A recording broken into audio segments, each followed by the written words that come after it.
Welcome, everyone, to the Nerd Journey Podcast, episode number 68.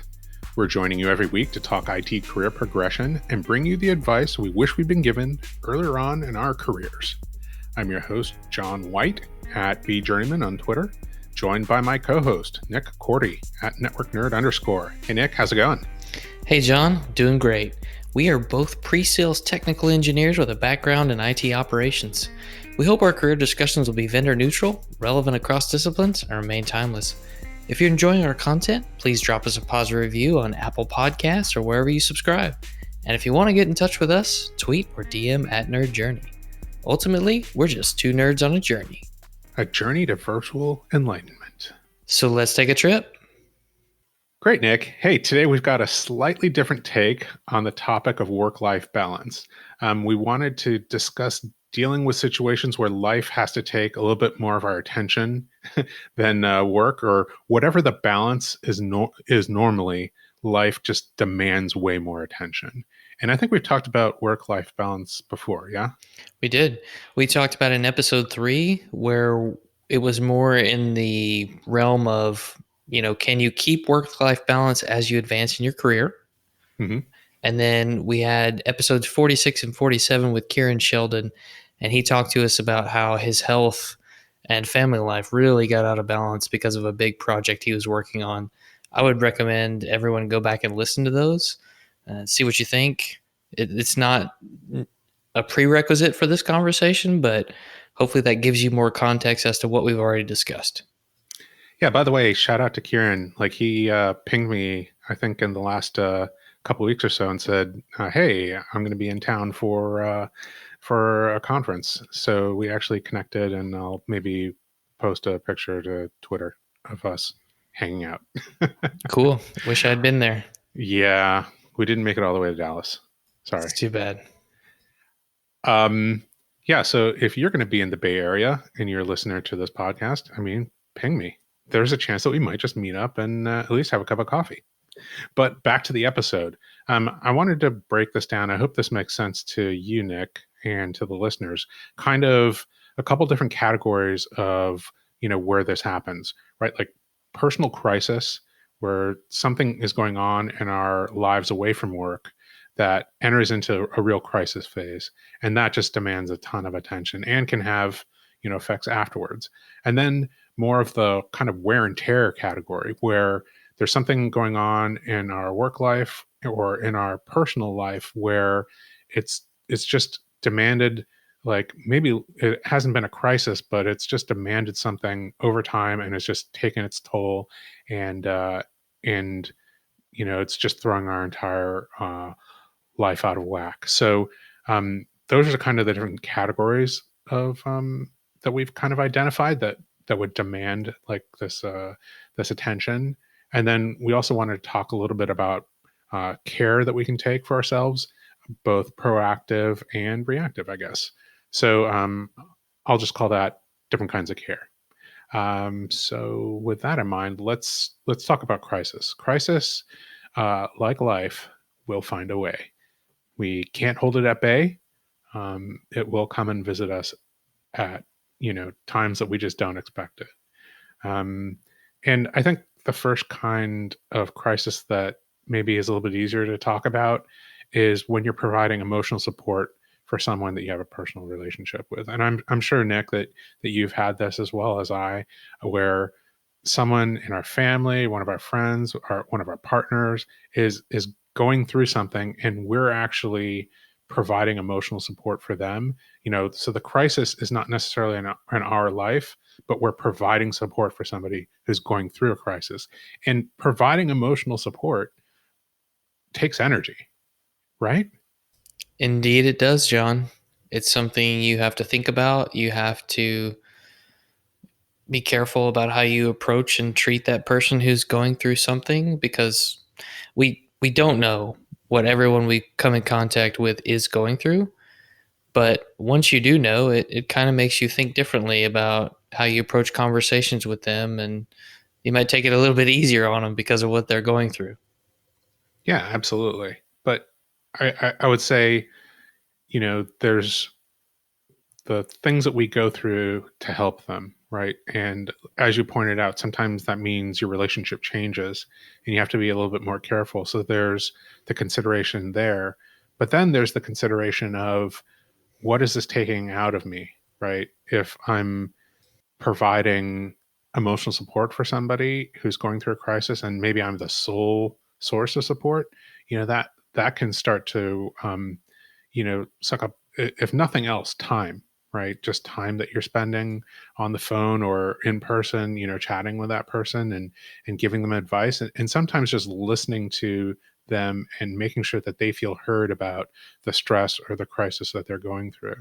And and, and that can be draining. And not to say that you shouldn't do that. I think we're just saying that this is something that we should acknowledge, and something that we should be careful about, right?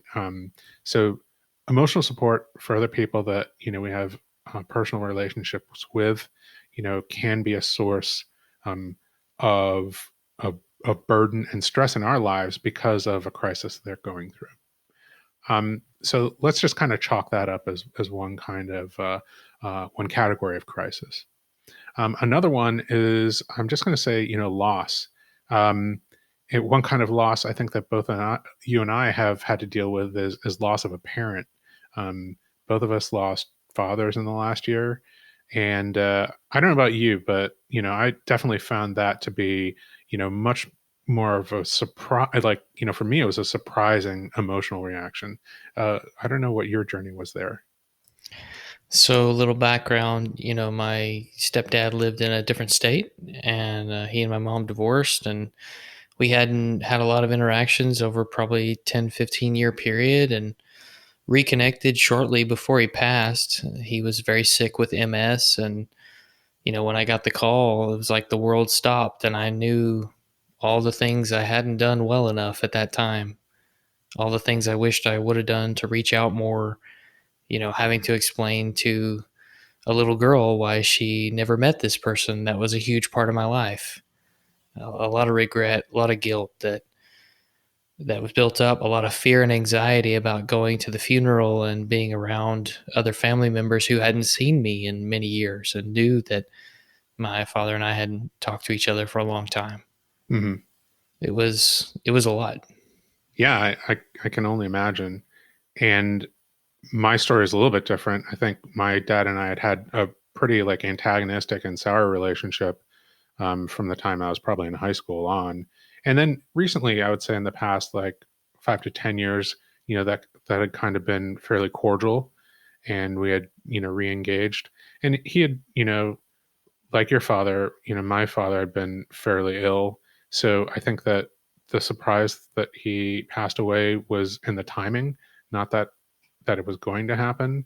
But, despite the fact that we had like a fairly cool though cordial, relationship, I found myself in a process of mourning that was shocking and surprising to me. Like I realized I was mourning like the good times that we had, even though those times had past, had long since been in the past. And maybe I'd just never gone through that process before. And of course, there's the emotional support that I was trying to give to my family, and to his friends that I had to call up and let know that he had passed away. So you know that, I don't know about for you, but that just echoed for me for months.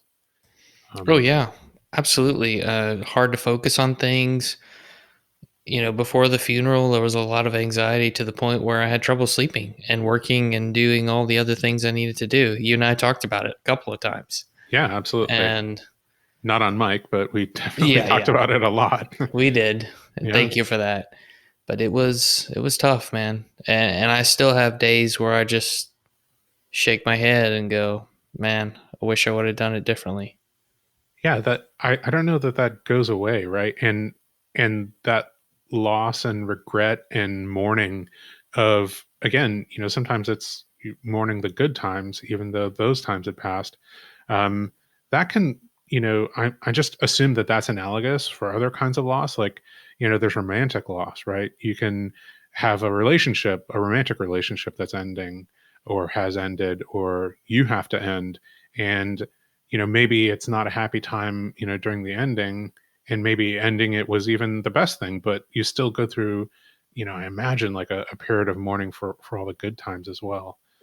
And I'm sure that that's the case for personal relationships that aren't romantic, right? If you just uh, end a friendship, maybe you have to end it, maybe the other person, ends it, and maybe it's just I'm moving away, and you're really used to having them very close and interacting with them daily or weekly, and then suddenly that just goes away. You're going to remain friends, but it's just that relationship is changing and becoming more distant.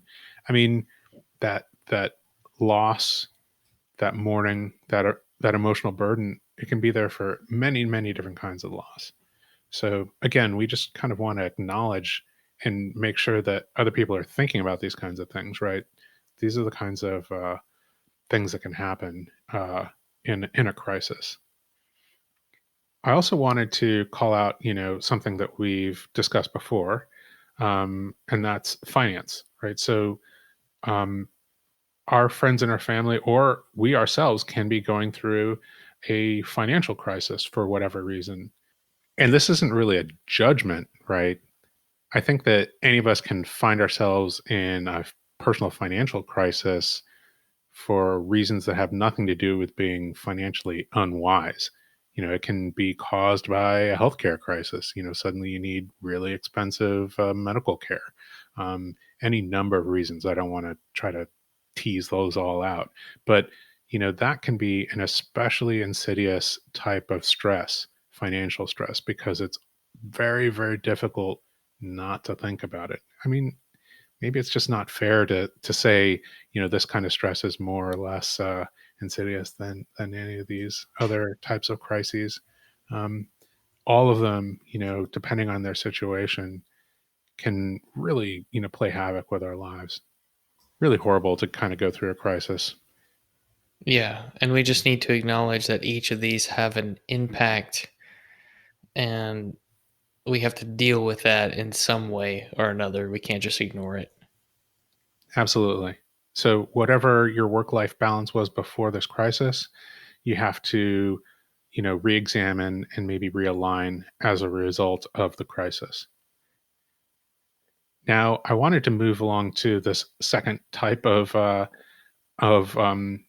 cause that we would need to realign, and that's wear and tear. Now, the first thing I want to talk about here is kind of stress. Constant low level stress is probably overlooked by people as a source, as a really destructive force in their lives. We all deal with stress in any in different ways and at different times. And very few of us actually have a career that won't occasionally spike our stress levels and demand tons of time and maybe involve risky decisions, important high impact decisions that can cause stress. um, but that being said, oftentimes, and again, sometimes we overlook this, there can be low level stress that, kind of creeps up. It never hits that crisis level. And it's still there. It's still present. We have a looming deadline that's coming a year away or a year and a half away for a long term project. And it's just always kind of there. And maybe, you're not making as much progress or contributing as much to the project as you think you should, and it just kind of adds up over time. It doesn't have to be professional, right? Like that kind of thing can happen in our personal lives too. In any of the categories that we talked about before, providing emotional support, having loss, or even financial stuff. It's maybe not a crisis, but it's a low level concern for either in our lives or in somebody else's life that you have to take into account. So this is something that it, again, it's energy sapping, and as a result, oftentimes we have to reevaluate how much time we can actually spend on paying strong attention and doing our best in our careers and at work. Sometimes something's just got to give, and the amount of time that you were spending in what you thought you were doing and being in balance is no longer good enough. We have to back off that. I don't know, does that resonate with you, Nick? Yeah, absolutely. All the low level stressors can build up to the point where it's affecting your mental health. You're thinking about this deadline or this pressure or this problem at home, with family, with friends, to the point where it's affecting your ability to think and make good decisions. Your obviously your emotional health, and it can even affect your physical health over time. Oh yeah, absolutely. Stress is one of those insidious things. Um, and then imagine like if you're dealing with that kind of thing, and then you actually do have a spike, you know, that normally wouldn't be a crisis type spike, that can often tip you into like a crisis reaction, just, you know, because it's added on top of everything else that you're already dealing with. I I think I want to kind of also call out the danger of hyper focus in this type of situation. Sometimes a lot of the stress and whatever can be caused just by things that we don't have in our control, right? If you're on a project and you're doing your work, but you're starting to kind of wonder if everybody is contributing, and if you're going to hit that deadline and it's 9 months away, but we still need whatever it happens to be. Again, it could be in your personal life as well. Sometimes people react by hyper focusing on the things that they can control in their lives and starting to ignore healthy personal interactions, you know cut the things out of their lives that actually will help. Like, oh hey, I don't have enough time to sleep as much as I need to. I don't have the time to eat healthily, and the time to talk to my friends the way that would actually maybe help. So that's an especially insidious reaction that can often lead to these kinds of things spiraling out of control. So wanted to call that out. And of course, we didn't want to just talk about all the causes and say, okay, be careful about that, and then just walk away. There's definitely things that you can do to help yourself, right? Proactive care and reactive care as well. So, the first thing that we wanted to call out here is, well, I'll say the general category is mindfulness. Um, I think something that we hear every time we get on a plane is the flight attendant saying, "Put your mask on first," right? If you're traveling with somebody who needs help.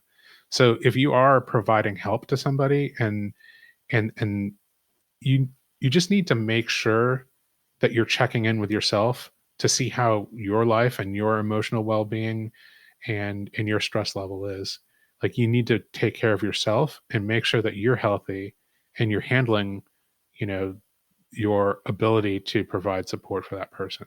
Because if you can't handle it, and you become ill, and your life kind of like spirals into crisis, then you're not helping anybody. Your ability to help them has been, severely compromised because you need help. So make sure that, I don't know, put your mask on first, I think really summarizes that really, really well. Nick, do you check in when you're providing support to other people? Yeah, I if you had asked my wife, I think she'd probably say I'm really bad at putting my mask on first and taking care of myself. That seems to be an afterthought a lot of the time. So that's a area of improvement for me for sure. Yeah. There's a threshold there that I think each of us knows deep down we shouldn't cross, but we end up doing it anyway. Yeah, especially if, you're dealing with people who are very important to you, right?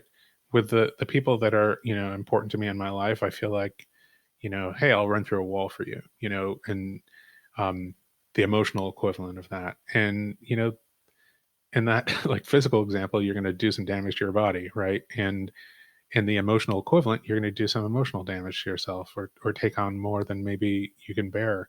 Um, and if it's very, very short term and you have a plan for it on the back end to help yourself out, that listen, I know I'm going to do this, and then I'm going to need like some serious vacation time to just get away from everything. Then maybe it's okay, but you have to have that plan, and be mindful ahead of time in order for that to really make sense. And uh, so Yeah. I was going to say you can only sprint for a little while before you have to stop Right. running. Absolutely. That's another great analogy. I think the other thing that we wanted to call out was the idea of a crisis playbook. Now, companies tend to have this, if they're involved in, company crises and, here's the people that we call to help us out in the press and here's the people that we call to, project manage and et cetera, et cetera. I think that it makes sense for us to kind of do this for ourselves for personal crises, right? So having a playbook that you put together and say, listen, I'm just going to generalize this because I don't know what kind of crisis that I will be facing, but here's some general principles of things that I'm going to do. Here's the people that I call for support. Here's, what I do. If it's financial, here's what I'm going to do. If it's, more of a work crisis and I need to, find a new job, just have a general list of things that you think that you would do, um, in a playbook, and make sure that that playbook is a live document that you revisit it, as your life changes, as the people in your life change. So, the people that you need to call for different things, maybe those change over time. So, you just want to make sure that it's there, that you know where it is, and that when you actually are in crisis, that you actually use it. I think we have actually a source here that I found. It was a pretty interesting article. It's called Five Tips for Dealing with a Personal Crisis or Health Issue While Running a Business. So I think it was aimed a little bit more at like startup founders and things like that, or small business owners. But there's two things that we had kind of put some of the content for this together before we tripped across this article, and 2 points that I thought were very interesting that I hadn't thought of, and they were avoid time wasters and consider postponing. Avoid time wasters is kind of, I think, in the construct of the article. If you're dealing with investors who are maybe lukewarm and maybe don't want to invest with you, then if you're having a personal crisis, then maybe these it's just not worth the effort to talk to these people, and you just need to cut them out. I think in our kind of non-startup world, um, I think what that is that you go through the things in your life that you're responsible for, and you do a priority checklist and you say, hey, these are the things that like are maybe the least important things that are kind of coming up regularly, and it doesn't matter if I don't do them, or the impact is minimal, or I can call somebody else to do it, right? Maybe that's cleaning the house, right? And you're like, listen, I need to have a house cleaner in for the next 6 months because I don't have the ability, and my family doesn't have the ability to do that. And normally that's something we wouldn't spend money on, but during this crisis, we just need to do it. That kind of thing. Um, so anything that you can just not do and just cut out of your life, maybe it's worth examining to see if you can find that in a crisis and add that to your playbook, right? The other was consider postponing. And this is, goes along in that same thing. Like, when you're going down your list of things that you need to do, what are the things that can be just pushed off? Does it matter if I don't do this for the next 90 days? Cleaning the house probably does matter, if we're Probably. doing the laundry, those kinds of things. But, the things that you can delay without it impacting, does it matter if you get your car washed? Maybe that doesn't matter as much. What are the other types of things that you can postpone that are going to have minimal impact while you deal with crisis or low level, the results of low level long term stress. So I think those were great points from that article, and we'll try to include a link. We won't try, we definitely will do it. The last point under this mindfulness idea is checking in on wear and tear. And when I say that, I think I kind of mean check in to see if you're in that situation, right? And that's the insidious part of low level long term stress, is that we just might not be paying attention enough to realize that this is happening and that it's catching up with us. Again, is that something that resonates with you, Nick? Because I've Oh, definitely been in yeah, that situation. absolutely. And just like you said, I think you need someone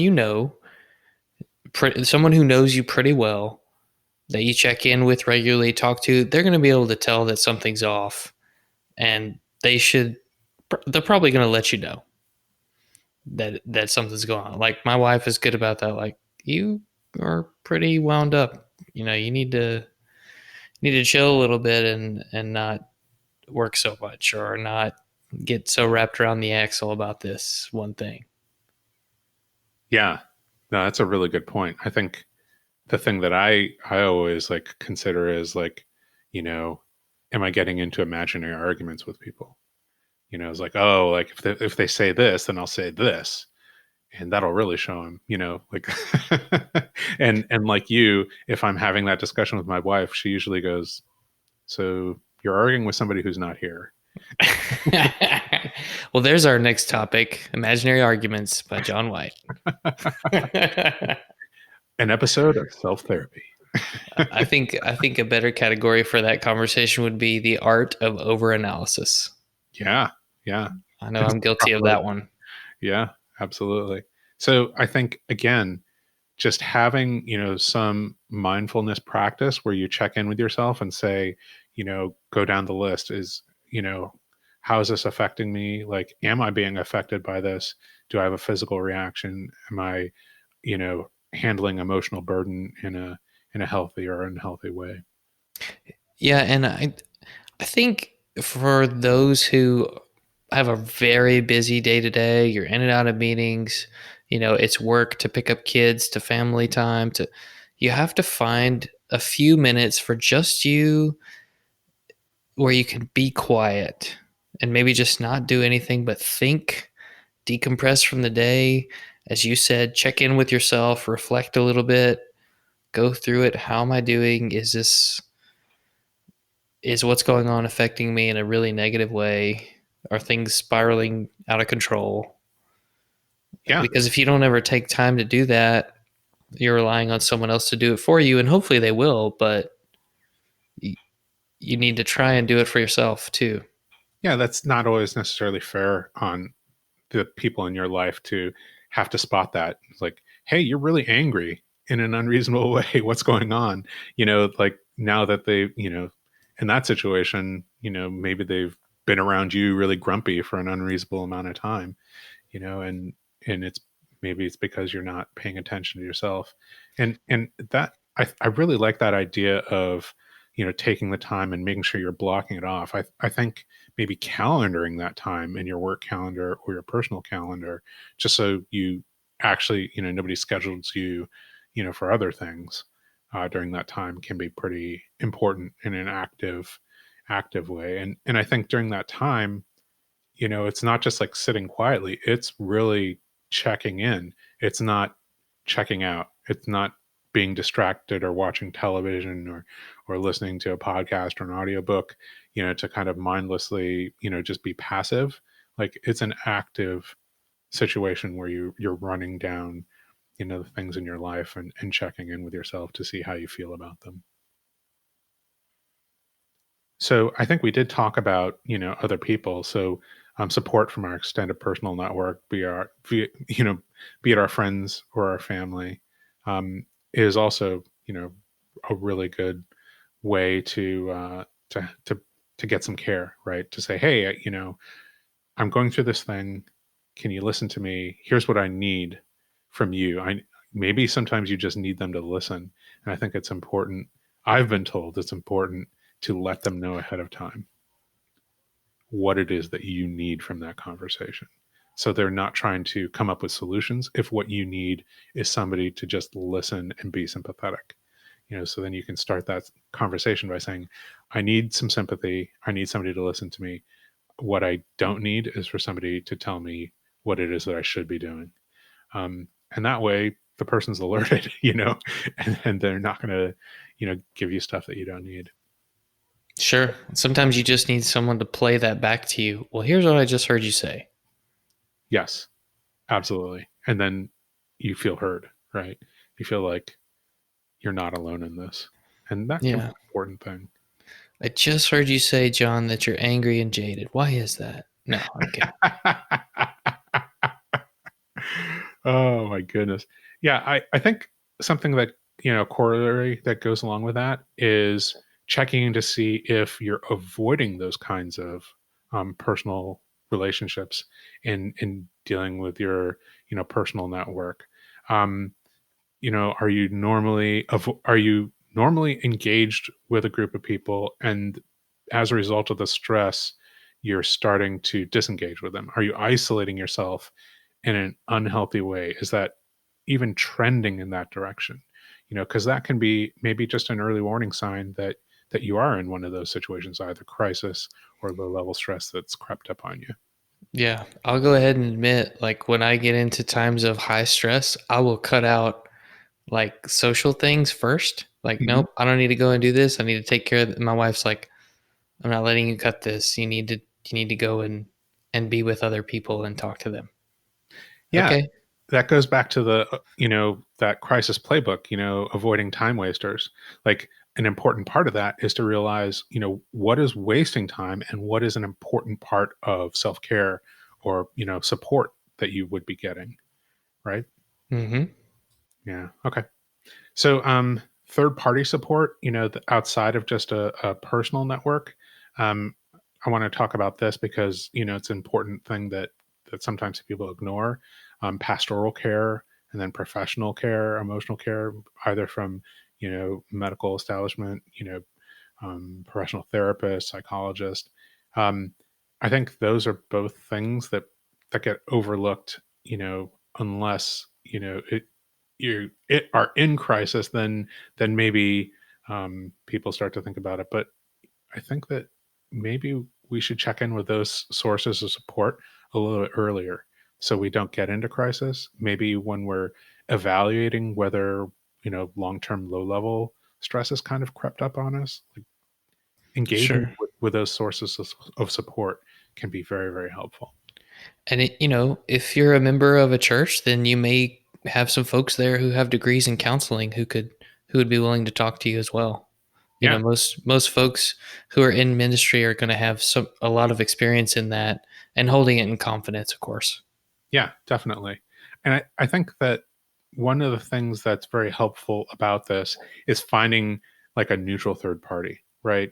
Somebody who isn't necessarily emotionally dependent or engaged with you or doesn't need for you to, um, you're not providing them with something, right? So in a friendship or in a relationship, oftentimes you're, uh, you're emotionally engaged with a person, that is either, mutually beneficial or dependent or any of those things. And it's not necessarily fair to dump all of your stress or talk about every single stressor in your life with that person and expect them to carry the burden, right? You can tell them, hey, I'm having a hard time at work, this is happening.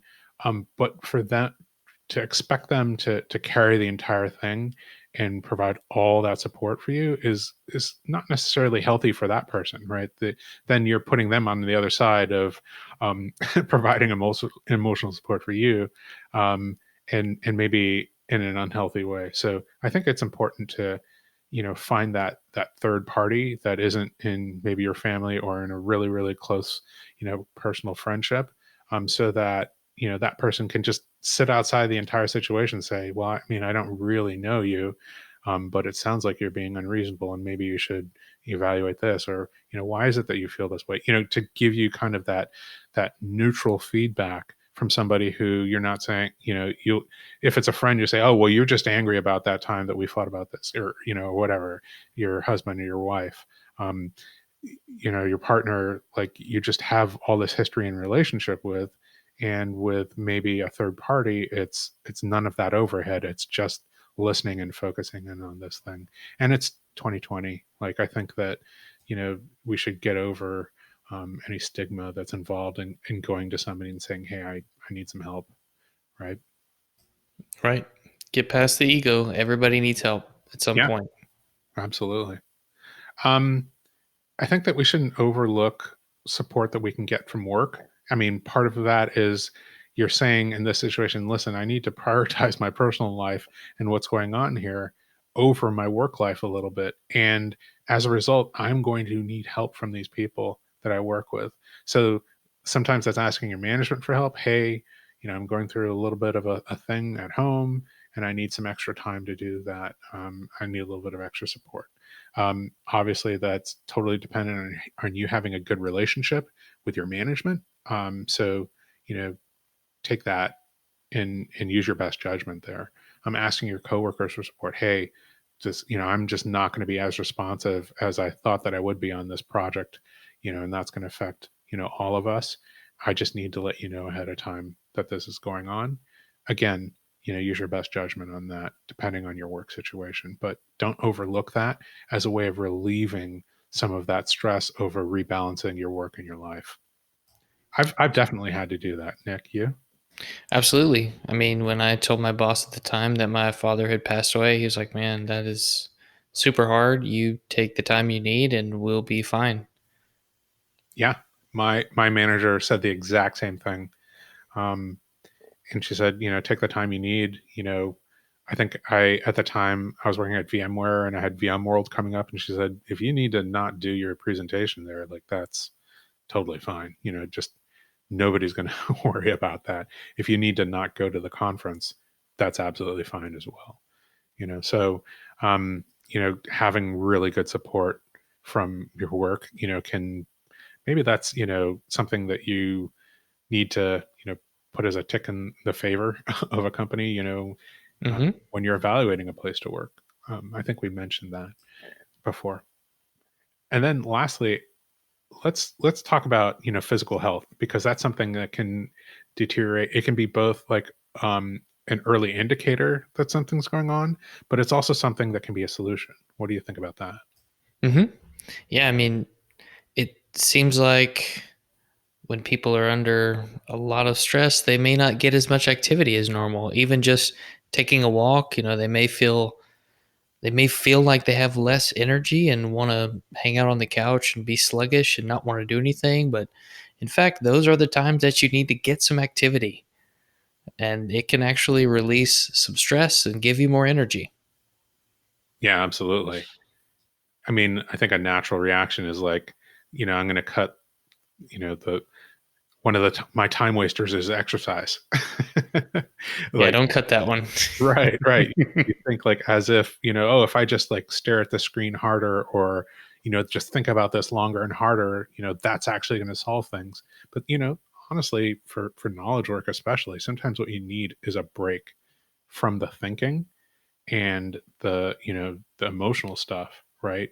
And a lot of times when you are working out or doing whatever physical activity you can get in, that'll actually kind of recenter you, get you better in touch with what's going on with your body, and and help you out in the medium to long term with that stress relief as well. Just the physical reaction of movement can definitely relieve stress, right? You get some of those uh, you know, feel good hormones going on, and just you know, really, I don't know. It's every time in my life that I've had to, you know, that I've had stress and had some kind of physical activity, it's always been really, really good for me.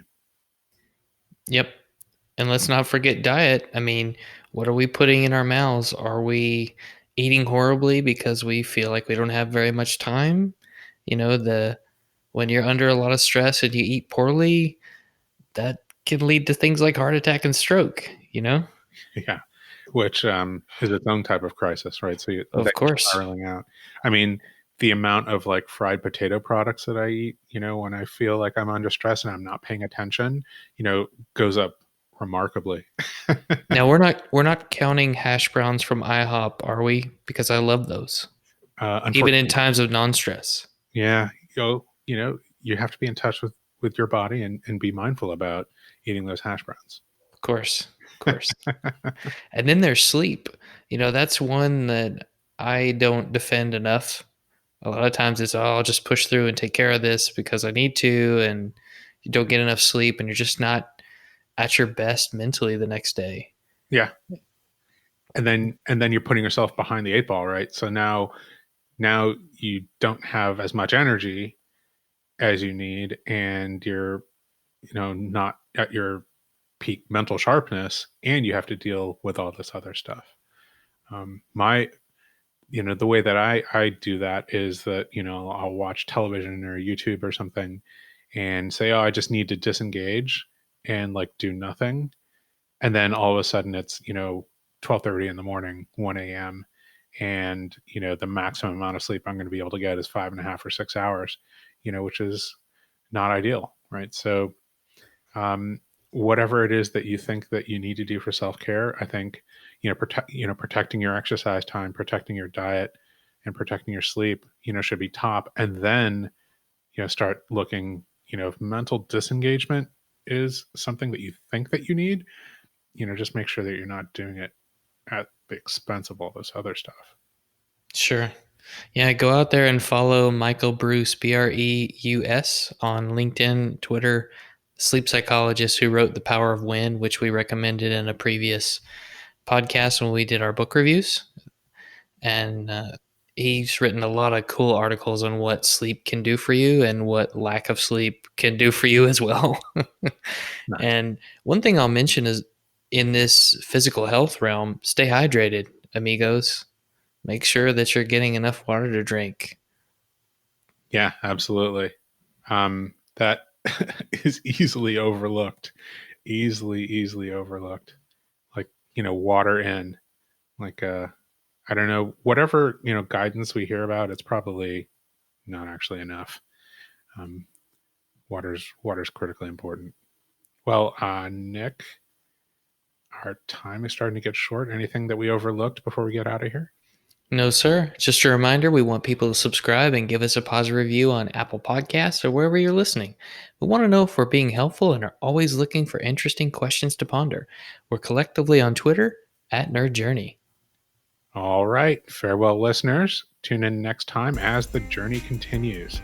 I'm John White at B Journeyman, for Nick Cordy at Network Nerd _, signing off. Adios. Stay out of crisis mode, friends.